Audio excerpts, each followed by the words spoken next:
오늘의 주요 소식입니다. 이재명 대통령이 수석 보좌관 회의를 열고 수출이 국민 경제에 큰 희망이 되고 있다고 말했습니다.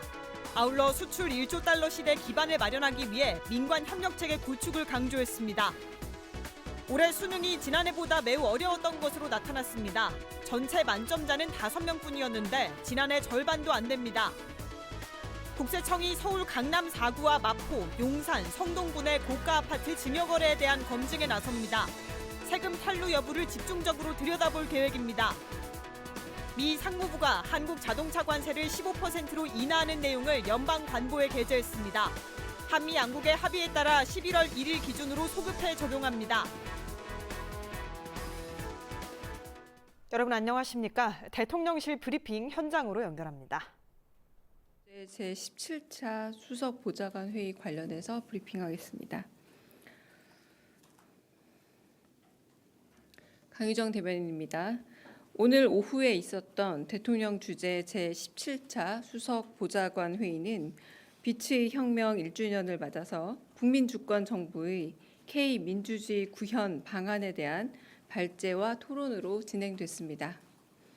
이 대통령은 모두 발언을 통해 빛의 혁명이 완성되려면 아직 가야 할 길이 많이 남았다면서 반성과 책임을 바탕으로 연대와 포용의 가치를 세워서 정의로운 통합을 이뤄내자고 강조했습니다. 이어 각 수석실과 안보실 차원에서 K민주주의를 제도적으로 완성하기 위한 다양한 정책 제안을 발제했습니다. 특히 12월 3일을 국민주권의 날로 기념하고 법정 공휴일로 만드는 것과 관련해 이 대통령은 국경일과 법정 기념일, 법정 공휴일이 다 다른 만큼 입법 과정을 꼼꼼히 챙겨봐달라 당부했습니다.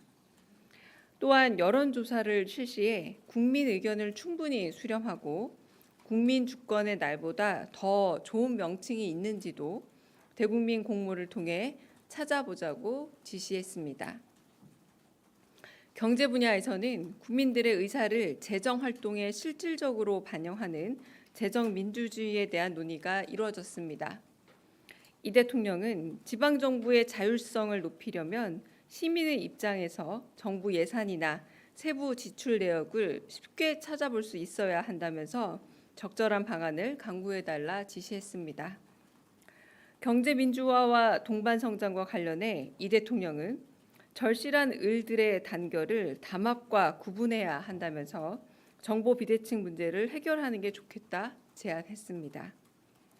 국방 분야에서는 방첩사 등 계엄에 직접 관여했던 군 정보기관에 대한 개편 방안이 논의되었습니다.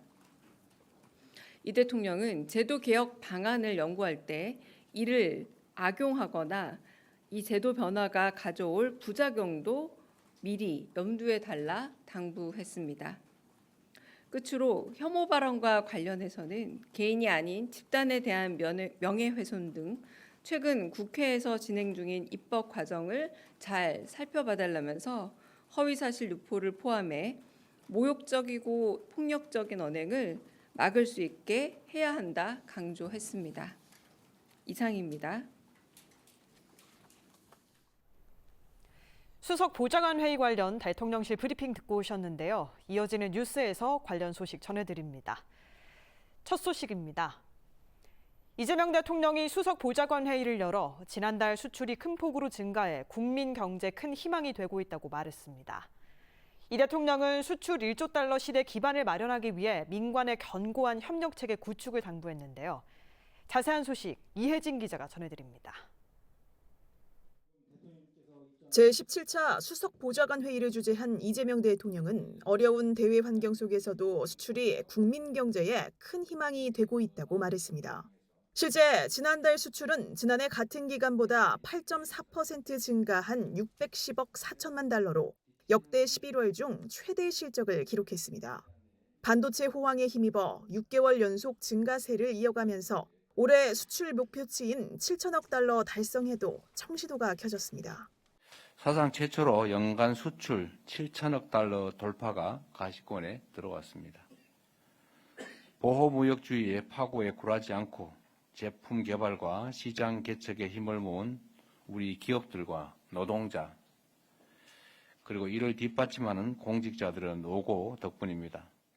이 대통령은 글로벌 통상 환경의 불확실성은 앞으로도 계속되겠지만 이럴 때일수록 국익 중심의 실용적인 통상 정책을 토대로 핵심 산업 역량을 강화하고 미래의 첨단 산업을 적극 육성해야 한다고 강조했습니다. 특히 아프리카, 중동 등 글로벌 사우스와 협력 강화를 통해 수출 시장을 다변화하는 일이 중요하다며 우리 경제 영토를 확장하기 위한 노력에 심혈을 기울여야 한다고 힘주어 말했습니다. 더 나아가 수출 1조 달러 시대를 여는 기반을 마련하기 위해 민관 차원의 견고한 협력 체계 구축을 당부했습니다. 이 대통령은 이어 최근 체감 물가가 높아져 민생에 적잖은 부담이 되고 있다며 관계부처에 주요 민생 품목을 중심으로 수급 상황을 면밀히 점검하라고 지시했습니다. 물가 안정이 곧 민생 안정인 만큼 필요한 정책 수단을 선제 동원하고 부당한 물가 담합은 없는지, 시장 독점력으로 부당이익을 취하진 않았는지 철저히 점검하란 주문입니다. 국회가 5년 만에 법정 시한 내 예산안을 합의 처리한 것에 대해선 야당의 대승적 협력에 감사를 전했습니다. 이 대통령은 앞으로도 이렇게 경쟁할 땐 하더라도 국민 삶을 위한 일에는 선의의 경쟁을 통해 힘을 모아나가면 좋겠다고 말했습니다. KTV 이혜진입니다. 이재명 대통령이 무역의 날을 맞아 산업 현장을 누비며 우리나라 수출 신화를 이끈 주역들을 만나 그간의 노고에 감사의 뜻을 전했습니다. 이 대통령은 산업 현장에서의 사망 사고가 줄지 않고 있다며 이를 근절하기 위해 최선을 다하겠다고 강조했습니다. 최영은 기자입니다. 이재명 대통령이 80년대 구로공단에서 1세대 여성 노동자로 근무한 미싱사 강명자 씨와 악수를 나눕니다.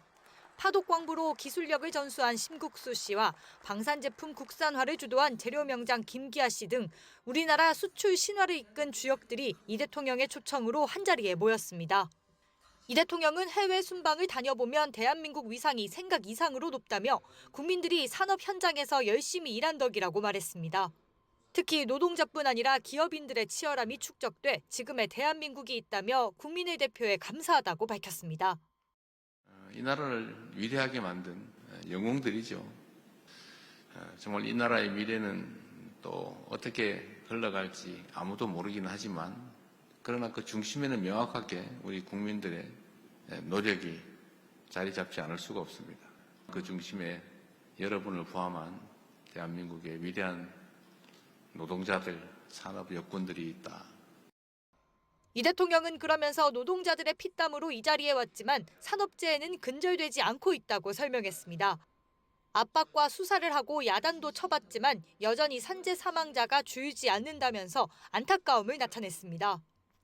다른 건 다 선진국이라는데 산업재해 또는 중대재해, 산재 사망자 이런 데서는 사실상 후진국이거든요.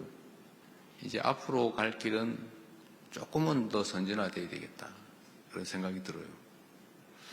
일하다 죽는 일은 좀 최소화하고. 이 대통령은 아울러 참석자들에게 여러분이 자부심을 느낄 산업 현장을 만들겠다며 정부가 총력을 다하겠다고 강조했습니다. 무역의 날을 맞아 열린 이날 행사에는 산업 역군 등 90여 명이 참석했습니다. KTV 최영은입니다. 한국전쟁 직후 최빈국이었던 대한민국은 경제 강국으로 도약했습니다. 그 원동력엔 단연 수출이 있었는데요. 무역의 날을 맞아 조태영 기자가 돌아봤습니다. 쌀포대가 부두에 쌓이고 노동자들이 선적 작업을 서두릅니다. 1950년대 우리 수출의 대부분은 1차 생산품에 그쳤습니다. 우리나라 쌀은 또한 우리나라 수출 자원의 제1위를 차지하고 있어 외화 획득에 가장 큰 역할을 하고 있습니다. 60년대부터는 정부가 수출 정책을 주도하며 가발 등 경공업 제품 비중을 80%대로 늘렸습니다. 7, 80년대는 중화공업 육성으로 선박, 철강, 자동차 등이 수출축으로 자리 잡았습니다. 90년대부터는 반도체가 주력 상품이 됐고 21세기 수출 구조는 고부가 제조업 중심으로 재편됐습니다.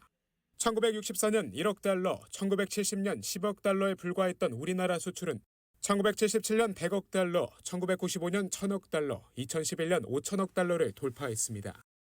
수출 성장은 여기서 멈추지 않았습니다. 김민석 국무총리는 제62회 무역의 날 기념식에 참석해 올해 우리나라가 미 관세 등 대외 불안 요인에도 역대 최대 실적을 기록 중이라고 밝혔습니다. 제품의 경쟁력을 높이고 시장의 개척을 통해서 위기를 기회로 바꾸었습니다. 지난달까지 그 결과 우리 수출은 6,400억 달러를 돌파하며 역대 최대 실적을 달성했습니다. 1위 수출품인 반도체는 사상 최고 실적을 경신했습니다. 4월부터 11월까지 8개월 연속 월별 역대 최대치를 찍었고 누적 수출액은 이미 지난해 연간 실적을 넘어섰습니다. 자동차 역시 11월 누적 기준 660억 달러를 수출하면서 최대 실적을 기록했고 선박도 290억 달러 성과로 힘을 보탰습니다. 수출 시장 다변화도 시도하고 있습니다. 기존 중국과 미국에 편중됐던 수출 구조를 아세안, EU 등으로 분산시킨 겁니다. 지난해 아세안 수출액은 미국 수출액과 137억 5천만 달러 차이가 났는데 올해는 3억 7천만 달러로 격차가 크게 줄었습니다. 정부는 올해 수출 7천억 달러 돌파를 목표로 마지막까지 지원을 이어갈 방침입니다. KTV 조태영입니다. 올해 대학 수학 능력 시험이 지난해보다 매우 어려웠던 것으로 나타났습니다. 전체 만점자는 5명뿐이었는데 지난해 절반도 안 됩니다. 박지선 기자입니다. 한국교육과정평가원이 2026학년도 대학 수학능력시험 채점 결과를 공개했습니다. 전반적으로 불수능으로 평가된 가운데 전체 만점자는 5명으로 지난해 11명에서 크게 줄었습니다. 특히 국어와 영어 영역이 어려웠던 것으로 나타났습니다. 영어 영역은 원점수 90점 이상 받은 1등급 비율이 전체 3.11%에 그쳤습니다. 2018년 절대평가 전환 이후 역대 최저치로 이번 수능에선 영어 영역에서 상위권 학생 간 변별력이 생길 것으로 보입니다. 문항 출제와 검토 과정에서 의도하고 확인했던 것과는 달리 어렵게 출제된 것으로 나타났습니다. 특히 영어의 경우 교육과정의 학습 정도를 평가한다는 절대평가 취지에 맞는 시험 난이도를 목표로 하였으나 당초 취지와 의도에 다소 미치지 못하는 결과가 나왔는데 국어 영역도 까다로웠습니다. 국어 표준 점수 최고점은 147점으로 지난해보다 8점이나 올랐는데 시험이 어려워 평균이 낮으면 표준 점수 최고점이 상승합니다. 국어 만점자는 261명으로 지난해와 비교하면 4분의 1 수준입니다. 수학 영역은 지난해와 비슷한 수준이었던 것으로 나타났습니다.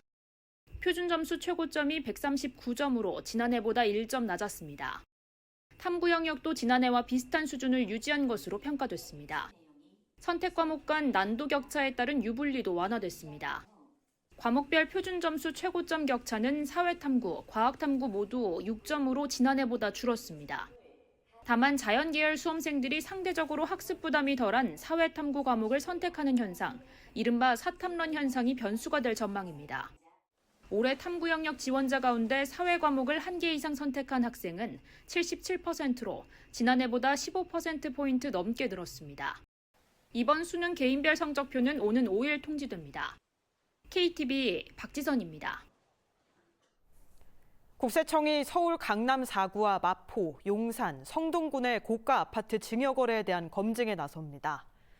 증여세 신고 적정 여부를 전수조사해 세금 탈루 여부를 집중적으로 들여다볼 계획입니다. 보도에 이리나 기자입니다. 서울 일부 지역의 고가 아파트 증여 거래에 대한 국세청의 자금 출처 검증이 대폭 강화됩니다. 대상 지역은 강남과 서초, 송파, 강동 등 강남 4구와 마포, 용산, 성동 등 마용성 일대 고가 아파트 증여 거래 2,077건입니다. 자산가들 사이에서는 고액의 현금 증여와 규제를 피하기 위해 집을 팔지 않고 물려주는 증여 거래가 급증하고 있습니다.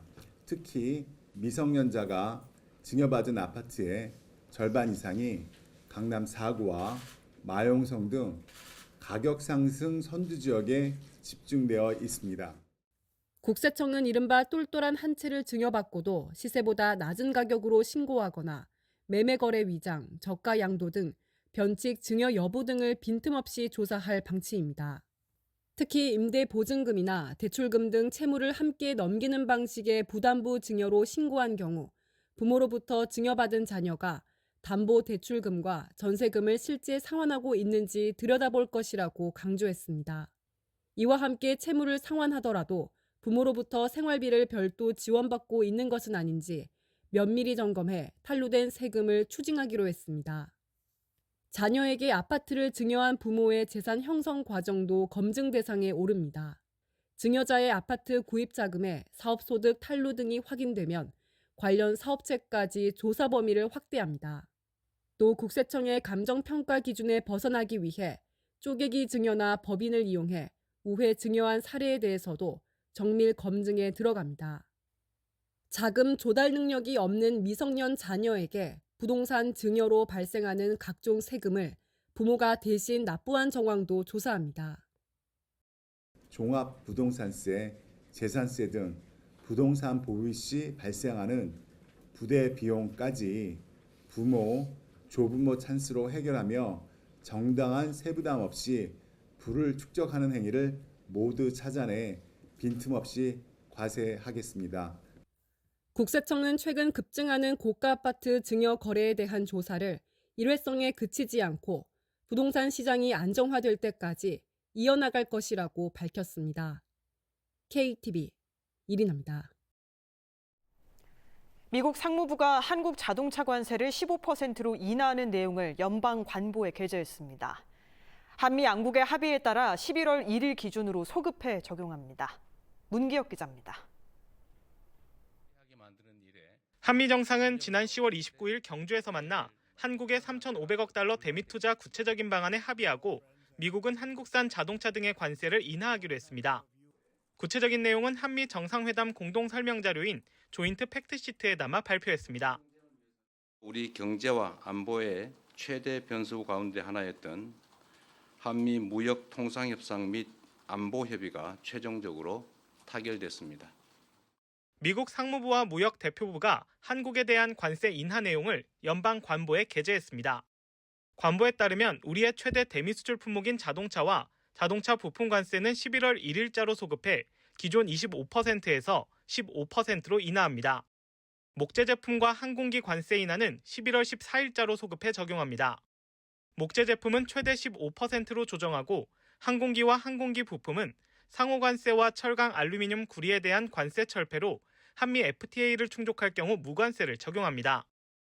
자동차 부품 관세의 경우 25%에서 15%로 인하되며 목재 제품에 대한 232조 관세도 최대 15%로 조정됩니다. 우리 대미 수출 및 우리 경제 불확실성을 완화하였습니다. 산업통상부는 지난 2월부터 운영 중인 관세 대응 119를 통해 이번 관세 인하 관련 상담을 제공한다고 밝혔습니다.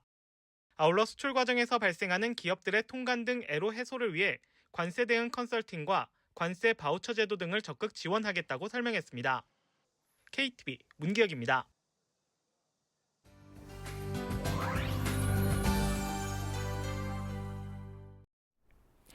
세계 소식을 한자리에 모아 전해드리는 글로벌 아디쇼 시간입니다. 유럽연합이 러시아의 동결 자산을 활용해 우크라이나의 재정 공백을 메우는 방안을 공식적으로 제안했습니다. 이와 함께 러시아의 책임을 묻는 배상 대출까지 포함한 강경한 패키지를 준비했는데요. 자세히 보시죠. 유럽연합 집행위원회가 2026년부터 2027년까지 우크라이나 재정 지원을 위해 러시아 중앙은행의 동결 자산을 활용하는 법안 패키지를 제안했습니다. 이 패키지에는 벨기에에 보관된 러시아 자산을 근거로 하는 배상 대출과 이 자산을 러시아로 반환하지 못하도록 하는 조치가 포함됐는데요. 이뿐만 아니라 EU 예산을 활용해 우크라이나에 직접 대출을 할 수 있도록 하는 규정 개정도 추진하고 있습니다. Today we are proposing to cover 2/3 of Ukraine's financing needs for the next 2 years. So this is 90 billion euros. We want peace. And no one wants more peace than Ukraine. Therefore, today we're sending a very strong signal to the Ukrainian people that we are in for the long haul. 폰데어라이엔 유럽연합 집행위원장은 우크라이나가 스스로를 방어하고 평화 협상에서 힘을 갖도록 돕는 것이 우리의 책임이라며 EU의 장기적인 지원 의지를 강조했습니다. 다음 소식입니다. 트럼프 대통령이 엔비디아 젠슨 황 CEO를 만나 수출 규제 문제를 논의했습니다. 이 자리에서 트럼프 대통령은 젠슨 황 CEO가 매우 똑똑한 사람이라고 치켜 세웠는데요. 자세한 내용 확인해 보시죠. 현지 시각 3일, 트럼프 대통령은 엔비디아 젠슨 황 CEO를 만나 AI 칩 수출 규제 문제를 논의했다고 밝혔습니다. 최근 미국 정부는 H200 칩의 중국 판매 허용 여부를 검토하고 있는데요. 이와 관련해 엔비디아는 수출 규제에 대한 정교한 협의가 필요하다는 입장을 보여왔습니다. I did with Jensen. Right. So smart man. Sure, he knows very well. He's done an amazing job. NVIDIA, very good. Yeah. President Trump sticking his neck out and taking it on the chin and helping the country realize that energy is necessary for our growth is one of the greatest things he's done right off the bat. 트럼프 대통령은 이날 자신이 중국에 대한 칩 수출 제한에 어떠한 견해를 가지고 있는지 전했는데요. 회동 후에는 젠슨 황 CEO가 매우 똑똑한 사람이라며 자신의 의견을 충분히 이해하고 있다고 말했습니다. 다음 소식입니다. 미국 텍사스주의 한 수족관에서 귀여운 새 생명이 탄생했습니다. 바로 위협받는 종으로 분류된 마카로니 펭귄인데요. 처음으로 대중에게 공개되며 관람객들의 뜨거운 관심을 받고 있습니다. 바로 만나보시죠. 미국 텍사스주 갤버스턴 지역의 무디 가든 수족관에서 새끼 마카로니 펭귄이 부화했습니다. 크리스마스 장식으로 꾸며진 예쁜 공간에서 처음으로 대중에게 공개된 이 새끼 펭귄은 지난 11월 태어났다는데요.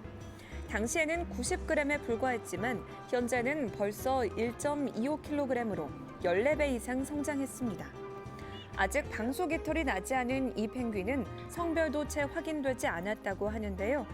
펭귄은 외형만으로는 구분이 어려워 곧 혈액 표본을 보내 DNA 검사를 진행할 예정이라고 합니다. So the chick was hatched in late November. There are 18 different species of penguins in the world, and only 2 of those actually live in Antarctica. Most of them are going to be warmer weather or in those islands surrounding Antarctica, like the. 한편 마카로니 펭귄은 남극 인근 지역에 서식하는 펭귄종으로 기후변화와 먹이 감소 등으로 인해 위협받는 종으로 분류돼 있는데요. 이번 새끼 펭귄의 탄생으로 취약종 보전에 희망이 싹트고 있습니다. 마지막 소식입니다. 핀란드에서 독특한 평화 캠페인 영상이 공개돼 화제입니다. 산타클로스가 크리스마스 선물 배달을 떠나기 전 방탄조끼를 입는 장면을 담은 건데요. 갈등이 심화된 현실을 조명하면서 희망을 잃지 말자는 메시지도 함께 전했습니다. 함께 보시죠. 핀란드 평화중재재단 CMI가 방탄조끼를 입고 선물 배달에 나서는 산타클로스 영상을 공개했습니다. 이 영상은 갈등이 격화된 세계에서 선의의 상징인 산타조차 안전하지 않다는 현실을 상징적으로 담아냈는데요. CMI 측은 이 캠페인을 통해 오늘날 세계가 어떤 상황인지를 다시 생각해보기 바란다면서도 동시에 산타가 여전히 여정을 이어가듯 우리도 평화를 위해 계속 노력해야 한다는 희망의 메시지도 전했습니다. Our campaign is designed to serve as a reminder that peace is by no means complete and it requires work and it is worth protecting. And also, of course, that there is a role for everyone to play in the protection of peace. 한편 이번 캠페인은 CMI 창립 25주년을 기념해 제작됐는데요. CMI 측은 현재 전 세계 곳곳에서 분쟁이 증가하는 현실에 안타까움을 전하며 평화를 위한 연대와 관심을 촉구했습니다. 지금까지 글로벌 핫 이슈 전해드렸습니다.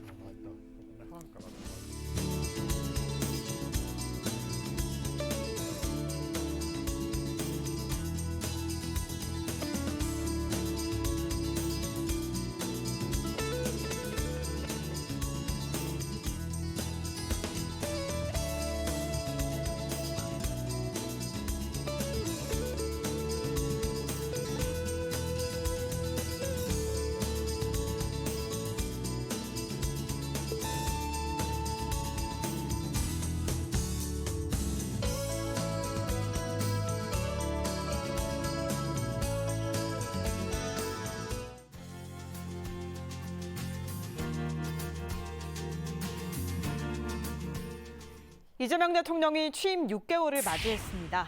자세한 내용 서울 스튜디오 연결해 살펴볼 텐데요. 그 전에 먼저 영상으로 만나보겠습니다.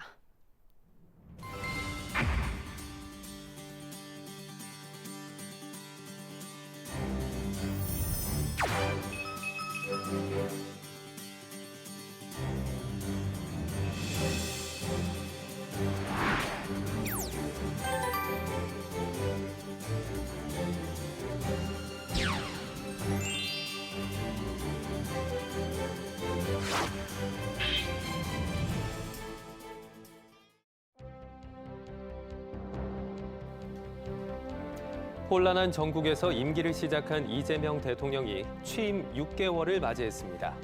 그동안 대내외적으로 많은 변화들이 있었는데요. 지금까지 이재명 정부의 경제 성과를 차영주 와이즈 경제연구소장과 함께 이야기 나눠보겠습니다. 안녕하십니까? 안녕하십니까? 네, 말씀드린 것처럼 이재명 정부 출범 당시에 우리 대한민국 많이 혼란스러운 상황이었습니다. 그때 대내외적 상황에 대해서 한번 짚어볼까요? 예, 상황들을 좀 나눠서 보게 된다면 정치적으로는 내란 여파가 상당히 지속이 되고 있었죠. 그렇기 때문에 전국이 혼란스러운 가운데서 이재명 대통령의 취임식이 있었다라고 말씀드릴 수 있겠습니다.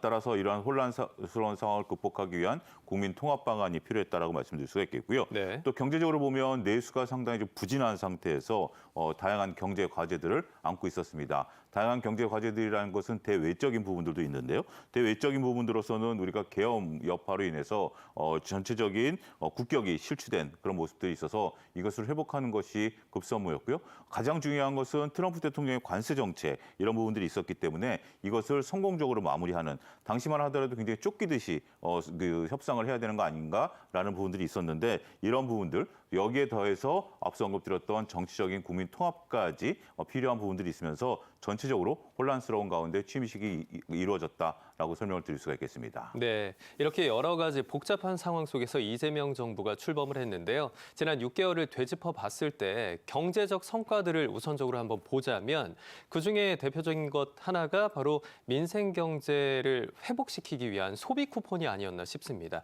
1, 2차로 나눠서 진행을 했잖아요. 이게 우리 경제에 어떤 영향을 미쳤다고 보시나요? 예, 소비 쿠폰을 직접적으로 도입하기 전까지도 상당히 논란이 있었던 부분으로 기억을 합니다. 하지만 전격적으로 소비 쿠폰 제도, 이재명 대통령이 취임한 이후에 소비 쿠폰 제도가 시행이 됐죠. 결국 이제 용어는 민생 회복 소비 쿠폰이다라는 용어로서 1차와 2차 나누어서 지급이 시행이 됐습니다. 전 국민에게 대략 한 10조 가량의 소비 쿠폰이 지급이 됐는데요. 1, 2차 모두 합쳐서 현재 지금 11월 말 기준으로 볼 때 소비 쿠폰 같은 경우 총 9조 668억 원이 지출이 되면서 전체적으로 99%가 지출이 됐다라고 말씀드릴 수 있겠습니다. 네. 나머지는 조금 안 받으신 분들도 있고 자투리 금액이라고 그럴까요? 이런 것들이 남아 있는 것으로 미루어 짐작할 수 있을 것으로 보여집니다. 중요한 것은 전체적으로 봤을 때 이 소비 쿠폰 효과가 소상공인분들의 매출 증가로 어떻게 이어졌는지 여부이겠죠.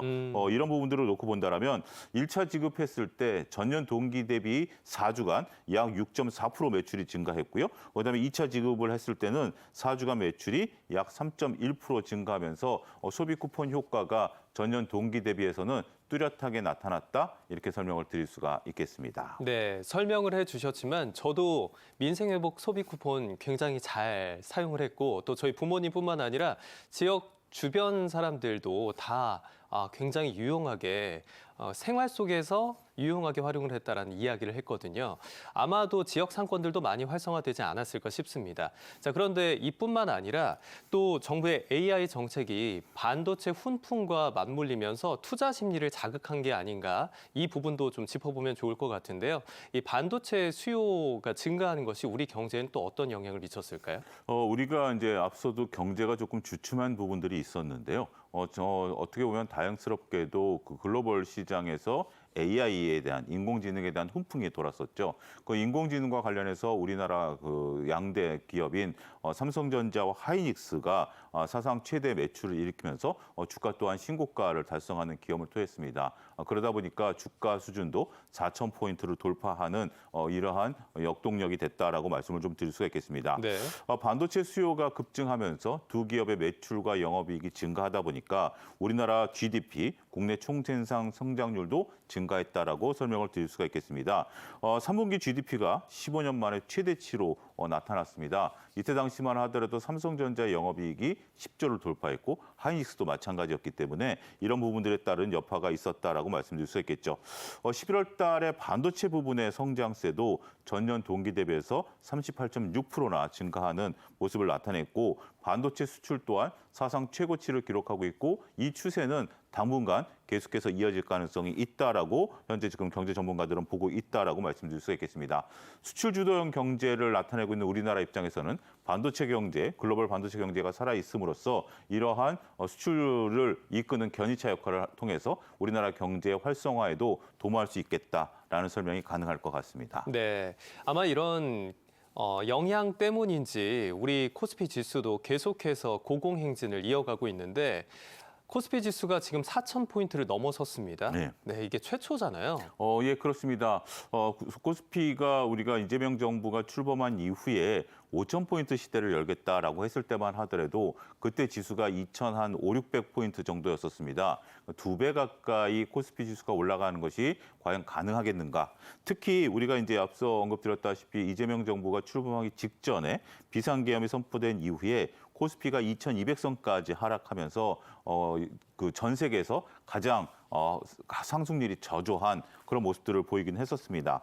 그렇지만 대선 조기 구도로 이제 정착이 되면서 코스피가 2,600선까지 회복을 됐고요. 그다음에 대통령이 이제 취임한 이후에 각종 다양한 상법 개정이라든지 세법 개정 그리고 지수를 끌어올리겠다라는 의지가 나타나면서 이렇게 4,000포인트까지 올라왔다라고 말씀드릴 수 있겠죠. 여기에 더해서 전국이 빠르게 안정세를 좀 취하고 있고 반도체 경기가 살아나고 있는 것이 지수를 견인한 주요 요소다라고 말씀드릴 수 있겠습니다.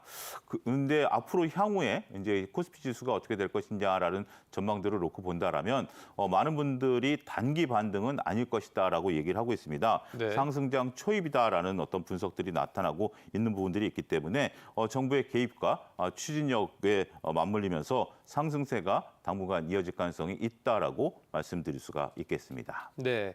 자, 그런데 저는 또 궁금한 게 많은 분들이 이렇게 주식 시장이 막 날아오르고 있는데 왜 내 포트폴리오는 여전히 뭐 하락장 속에 있을 때랑 별반 다르지 않은가, 특정 뭐 일부 주식에만 이게 치중이 돼 있는 게 아닌가라는 이야기를 계속해서 하고 있잖아요. 그런데 사실 우리가 지금까지 재테크를 해오면서 부동산 쪽에 좀 많이 치중이 돼 있었다면 이제 이재명 정부에서는 자본시장을 좀 활성화하려는 그 정책 기조 때문인지 주식에 관심을 가지시는 분들이 많으신 것 같아요. 그 부분에 대한 개인적인 의견도 좀 부탁드립니다.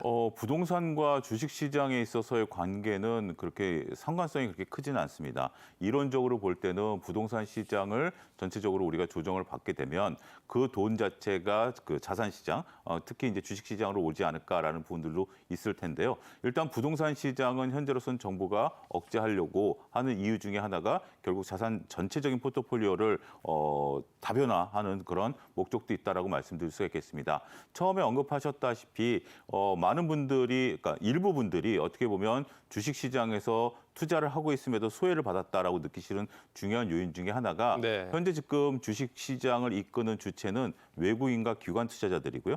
이들은 결국 사이즈가 큰 주식들, 대형주 위주로 포트폴리오를 구성하다 보니까 개인 투자자분들이 선호하는 작은 주식이라든지 코스닥 같은 경우는 상대적으로 저조한 수익률을 보일 수밖에 없었을 것으로 보여집니다. 하지만 다행스럽게도 정부가 코스닥 시장의 활성화 방안을 언급을 했고요. 그러면서 최근에는 코스닥 시장도 주가가 다시 반등세를 나타내고 있기 때문에 전체적으로 긴 호흡으로 놓고 보면 결국 키 맞추기 차원에서 수익률 개선 효과가 나타날 것으로 보고 또 이재명 정부의 부동산 정책의 앞으로에 대한 어떤 그 강한 드라이브가 결국 주식 시장을 활성화시키는 데는 하나의 동력이 되지 않을까 싶습니다. 네, 제가 추가적으로 또 궁금한 게 지금 서학개미들이라고 이야기를 하잖아요. 네. 해외 주식에 투자하시는 분들이 굉장히 많으신데 그럼 그분들도 앞으로는 국내 주식에 좀 많이 유입될 거라고 보시나요? 일부 관심사는 좀 있을 것으로 보여집니다. 근데 현장에서 느끼기에는 서학개미를 하시는 분들과 우리 동학개미를 하시는 분들의 나름대로 선이 좀 있는 것 같아요. 각각 나라들의 장점이 있는 상태고 아무리 이제 국내 시장이 활성화된다 하더라도 이러한 부분들에 있어서 나는 서학개미를 그만두고 동학개미를 할 거야라는 부분들은 없을 것 같은데 한 가지 좀 기대감이 있는 것은 국민연금입니다. 네. 국민연금 같은 경우 국내에서 수익률이 저조하다 보니까 미국 시장 특히 이제 미국에서 수익률을 높이기 위해서 비중을 높여놨거든요. 그런데 미국에서 비중을 높이는 것보다 이제는 국내 비중을 높일 가능성이 있고요. 그렇게 된다라면 국내에서 국민연금의 매수세가 유입이 되면서 투자에 대한 주가가 올라가는 그러한 요소가 될 수도 있겠다라고 설명을 드릴 수 있겠습니다. 네, 소장님께서 이제 자본시장 활성화 정책과 관련해서 설명을 해주시다가 부동산 억제 정책과 관련해서도 잠깐 언급을 해주셨는데요. 이재명 정부 출범 이후에 6개월 동안 약 3번의 부동산 대책이 나왔습니다. 이걸 하나씩 좀 짚어볼까요? 이 세 번의 대책이 나왔다라고 이제 말씀을 좀 드릴 수가 있겠는데요. 가장 기본적인 것은 시장을 좀 안정화시켜야 되고요.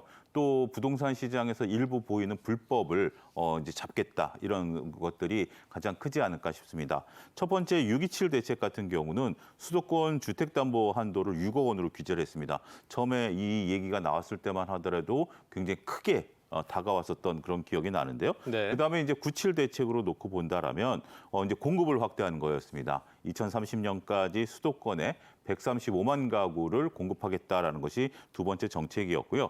세 번째 정책도 더욱더 강한 드라이브를 걸기 시작했습니다. 11호 대책을 놓고 본다라면 서울 전역과 경기 일부 지역을 규제 지역으로 지정을 했고요. 그다음에 이제 갭 투자를 차단하겠다라는 부분들 이를 통해서 이제 다주택자들이 좀 있다 보니까 이런 것들을 규제하겠다라는 것들입니다. 이런 규제안이 나오다 보니까 서울의 8개 구에서 아파트 가격이 하락하는 모습들이 나타났고요. 국토부에서는 여전히 속도감 있는 공급 대책, 결국 공급이 수요를 이긴다라는 그런 부분들 때문에 후속 조치에 힘을 쓰겠다라고 밝히고 있는 상황입니다. 네, 이런 다양한 요인들 때문인지 경제 지표도 개선되는 모양새입니다. 그래서 보면 아마 우리 경제가 조금씩 회복되고 있는 청신호로 받아들일 수 있지 않을까라고 해석이 되고 있는데요.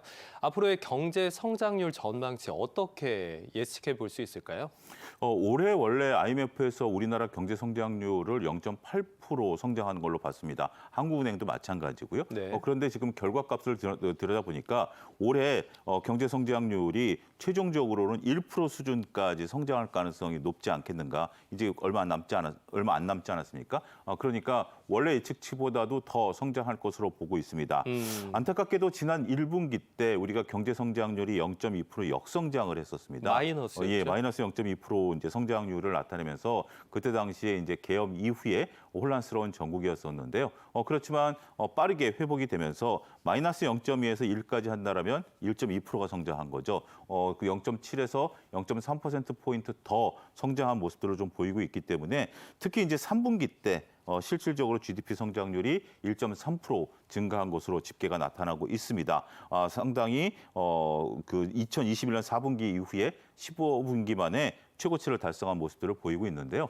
4분기 때 성장을 안 한다 하더라도 1%가 나타날 것으로 보여지니까 앞으로 4분기까지 더하면 이거보다 더 증가할 것으로 보여지고 있습니다. 다행스러운 것은 IMF가 내년도 우리나라 경제 성장률을 1.7% 성장할 것으로 보고 있기 때문에 올해보다 대략 한 2배 가까이는 경제가 성장할 가능성이 있겠다라고 설명을 드릴 수가 있겠습니다. 네, 이런 수치라는 것이 사실 경제적인 상황에 따라서 대내외적인 요소에 따라서 조금씩 달라질 수는 있겠지만 그래도 전망치 자체가 올해보다는 내년도 성장을 좀 더 기대해 볼 수 있겠다라는 청신호로 해석할 수 있지 않을까 싶은데요.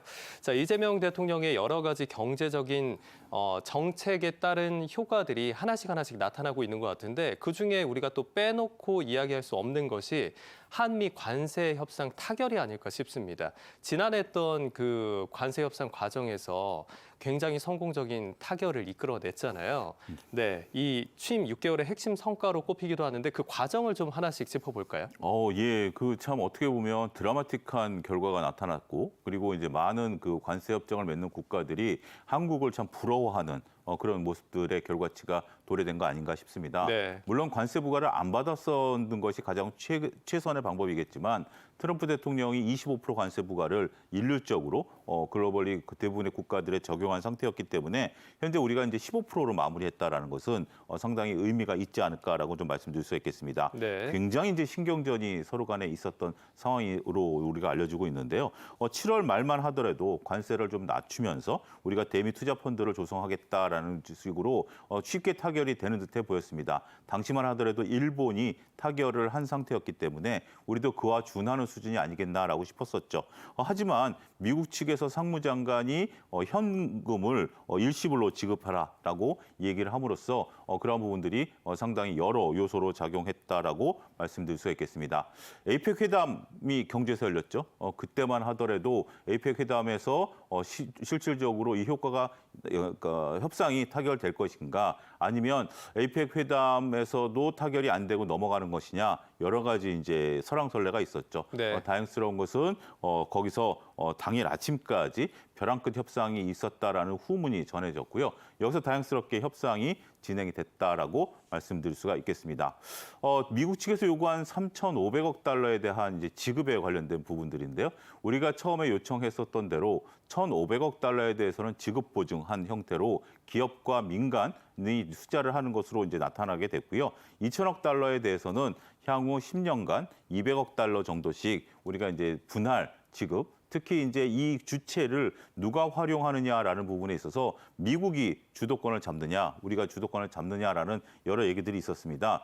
물론 미국이 주도권을 잡지만 우리랑 협의를 하고 수익이 날 수 있는 부분에 대해서 우리가 돈을 이제 지급하는 것으로 얘기가 되어 왔고 후문입니다만 트럼프 대통령께서 우리 협상 당사자를 직접 지명하면서 거론할 정도로 우리 입장에서는 상당히 나름대로 버틸 만큼 버텨서 네. 이러한 결과를 초래한 게 아니겠나 말씀드릴 수가 있겠습니다. 네, 에이펙 경주 정상회의 당시에도 정상회담 이후에 그 협상 내용이 팩트시트에 담기기까지 네. 이게 문서화될 때까지 많은 이야기가 오고 갔잖아요. 그때 당시 혹시 경제 전문가로서 이게 제대로 또 적용이 될 것인가 아니면 뒤집힐 것인가 많은 생각이 있으셨을 것 같은데 개인적으로는 어떻게 지켜보셨나요?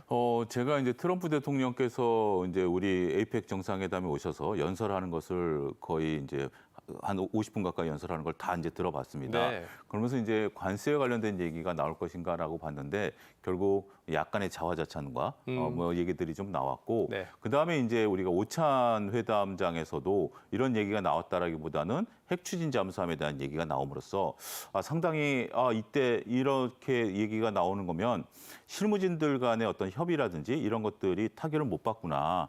그러면 에이펙 회담에서 이런 것들을 처리하기 어렵겠구나라고 조금 약간의 자포자기한 심정으로 바라봤었습니다. 네. 하지만 저녁 때 이제 역전 드라마가 이제 펼쳐졌죠. 그럼으로써 최대한 어떻게 보면 미국 입장에서는 원하는 것을 얻기 위한 강력한 대국이고요. 우리 측에서는 가장 적게 줘야 되는 입장에서 놓고 본다라면 우리 협상팀이 협상을 잘했다. 라고 소회를 밝힐 수가 있을 것 같습니다. 그렇군요. 자, 이렇게 한미 관세 협상이 타결된 이후에 오늘 또 새로운 소식이 전해져 온 부분이 있습니다. 바로 한미 간에 이제 미국이 한국산 자동차 그리고 자동차 부품을 수입할 당시에 이제 관세를 어떻게 적용할 것이냐를 두고 연방 관보에 고시된 내용이 있는데요. 네. 그러니까 공식으로 발표를 한 거죠. 11월 1일자로 소급해서 적용을 하겠다라는 내용이 전해져 왔는데 이게 우리 산업계는 어떤 영향을 미칠 거라고 보십니까? 우리가 이제 전체적으로 봤을 때 그 25% 관세 부과를 받고 있다가 15% 관세 부과가 이제 부과를 이제 할 거다라고 얘기를 했습니다만 실질적으로 언제부터 그것을 이제 부과하느냐가 논쟁거리였었습니다. 네. 여전히 우리는 25%로 수출을 하고 있었던 상황이고 일본이 이제 15%를 하고 있는 거기 때문에 우리가 10% 포인트 더 많은 관세부를 내고 있는 거 아니겠습니까? 그러면 우리나라 자동차 산업의 경쟁력이 상대적으로 일본에 뒤처질 가능성이 있어 왔습니다. 그런데 이제 다행스럽게도 미국이 이제 공식적으로 앞서서 언급드렸다시피 팩트시트라든지 이런 어떤 확언된 얘기들을 우리는 기다리고 있는데요. 관보를 통해서 이런 내용들이 나옴으로써 11월부터 소급 적용이 된다. 라고 밝혔다는 것이 상당히 불확실성을 제거하는 데 있어서 긍정적인 요소가 됐다라고 말씀드릴 수가 있겠습니다. 결국 미국도 이제 우리와는 관세 협정에 있어서 협의된 내용들을 이행하려고 하는 노력들을 보일 수 있다라고 말씀드릴 수가 있겠고, 우리도 그렇다라면 미국을 믿고 우리도 이제 2천억 달러에 대한 미국의 투자에 대한 또 약속도 있는 거 아니겠습니까? 네. 그거를 믿고 이행할 수 있는 기본적인 발판이 나타났다라고 말씀드릴 수가 있겠습니다. 그러다 보니까 오늘 또 관련 현대자동차의 주가가 6% 정도 상승하는 기염을 토했다라고 말씀드릴 수가 있겠고, 결국 중요한 것은 그동안의 협상 과정이 지난했었고 여러 가지 불확실성이 많았음에도 불구하고 이제는 서로 간의 신뢰 속에서 하나하나 이행되는 단계로 넘어가는 중요한 어떻게 보면 전환점이 됐다. 이런 설명이 가능할 것 같습니다. 네, 말씀해 주시는 이야기를 듣다 보면 제일 중요한 것이 바로 불확실성이 해소되는 것 아닌가라는 생각이 드는데, 그만큼 불확실성이 해소되면 우리 기업들의 가치도 더 높아지고 좋게 평가되는 게 아닌가 싶습니다. 자, 이렇게 말씀해 주신 것처럼 지난 6개월 동안 이재명 정부가 다양한 경제적인 성과를 냈는데요. 하지만 앞으로도 해결해야 할 과제들이 많이 산적해 있는 게 사실입니다. 어떤 부분에 좀 더 집중을 해서 개선을 해 나갈 거라고 보시나요?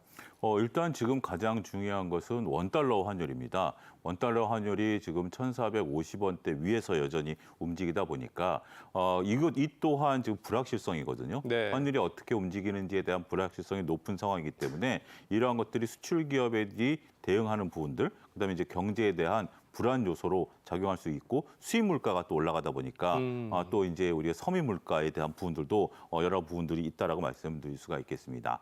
그리고 이제 경제 성장률이 1%대인데요.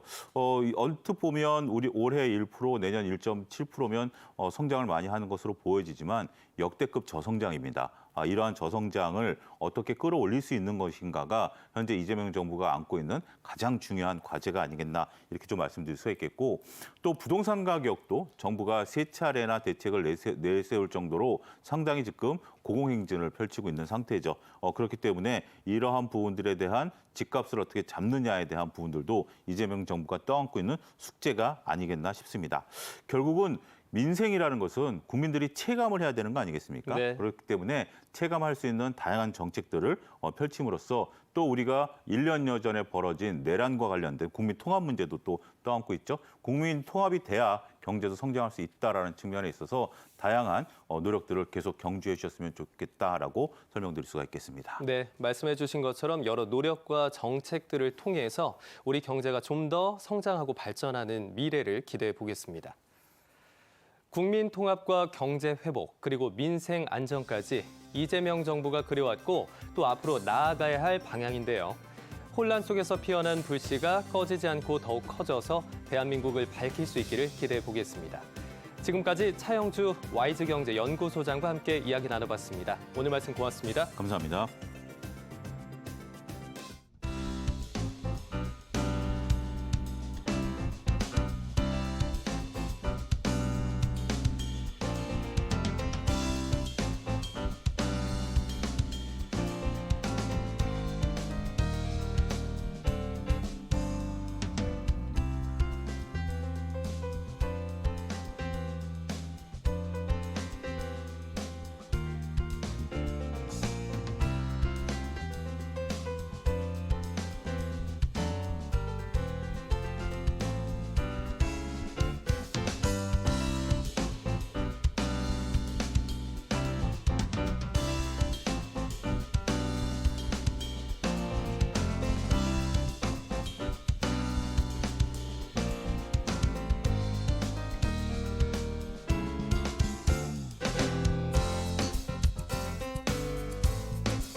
싶어 그런 내 모습이 더 너를 떠오르게 해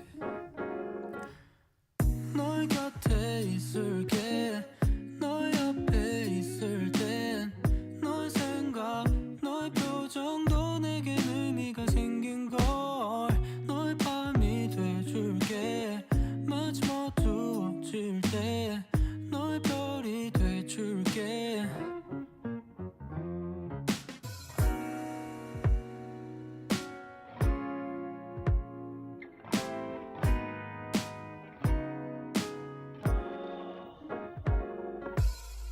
나에게로 사랑은 정해졌어 운명처럼 우린 자꾸 마주치게 돼 네 하루에 살고 싶어 그런 내 모습이 더 너만 생각나게 해